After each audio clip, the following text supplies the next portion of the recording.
मधल्या वरुड शहराला पावसाला झोडपलं. चुडामल नदीला काही काळासाठी पूर. शहराच्या अनेक नव्या वस्त्यांमध्येही पाणी शिरलं. गोंदिया तालुक्यामधल्या अर्जुनी मोरगावमधील इटियाडोह प्रकल्प ओव्हरफ्लो. सतत पडणाऱ्या पावसामुळे जिल्ह्यातील सर्वच लहान मोठे प्रकल्प ओव्हरफ्लो. बीडच्या आष्टी तालुक्यामध्ये लिंबोडीमध्ये महिलांकडून मारुती मंदिरावर कलशरोहण. भक्तिमय वातावरणामध्ये कलशरोहण सोहळा संपन्न.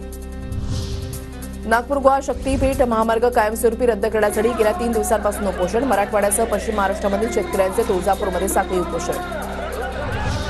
बीडच्या अंबाजोगाईमधील शासकीय रुग्णालयामधील डॉक्टर मागील 4 दिवसांपासून संपावर. काम बंद आंदोलनामध्ये 400 डॉक्टरांचा समावेश. रुग्णसेवा कोलमडली.